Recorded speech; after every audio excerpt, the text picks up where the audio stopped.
42% మీ reservation మీద మాట్లాడుతూ ఇవాళ కేసీఆర్ గారి వల్లనే చట్టం వచ్చిందంటే ఏదన్నా న్యాయమా చెప్పండి? ఏమన్నా న్యాయమా?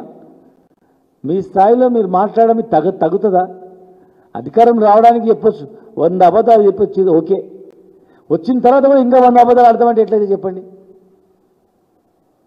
కనీసం చదువుకున్న వాళ్ళు ఉన్నారు, మీడియా ఉంది, ప్రజలు ఉన్నారు, అసలు ఏమనుకుంటారన్నా కొద్దిగా ఆలోచన చేయాలి కదా.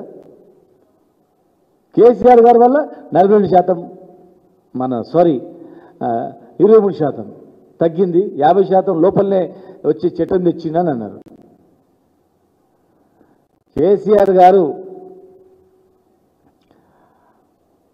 60% పైగా రిజర్వేషన్ ఇవ్వడం జరిగింది. దాదాపు 62% రిజర్వేషన్ ఇవ్వడం జరిగింది. మీరే కాంగ్రెస్ గవర్నమెంట్లోనే కాంగ్రెస్ నాయకులే గాంధీ భవన్ నుంచి స్వప్నారెడ్డి, ఇంకొక గోపాల్ రెడ్డి అని ఇద్దరి కాంగ్రెస్ నాయకులతో, కాంగ్రెస్ సర్పంచ్లతో మీరు కేసు ఎప్పించిన మాట వాస్తవం కాదా? రాహుల్ గాంధీ ఒట్టేసి చెప్పండి, పోనీ సోనియా గాంధీ ఒట్టేసి చెప్పండి, లేదు ప్రియాంక గాంధీ ఒట్టేసి చెప్పండి.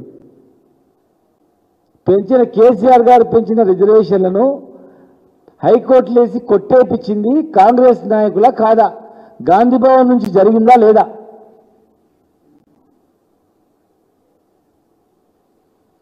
మేము మళ్ళీ సుప్రీంకోర్టు పోయినాం. సుప్రీంకోర్టుకు పోతే సుప్రీంకోర్టులో 50% క్యాప్ లోపలనే మీరు చేయాలని చెప్పి సుప్రీంకోర్టు గైడ్లైన్స్ ప్రకారం 50% లోపల మేము తెచ్చి చేసినాం.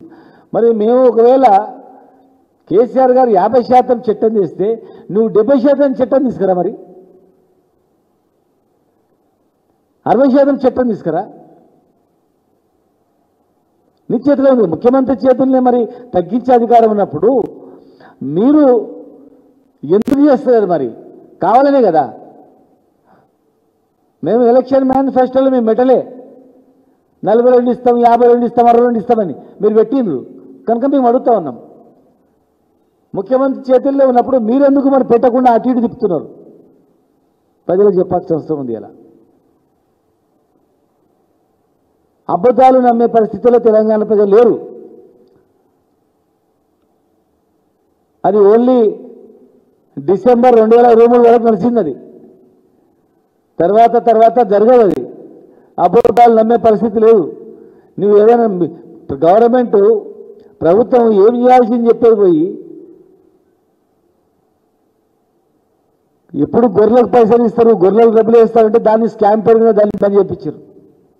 3 లక్షల గొర్రెలకు ప్రతి యాదవ్ సోదరికి 3 లక్షలు మేము ఇస్తామన్నాము. వర్షాలు పడుతున్నాయి, ఇప్పటివరకు కూడా చేపల టెండర్ ఫైనలైజ్ కాలేదు. చెరువులు నిండినాయి,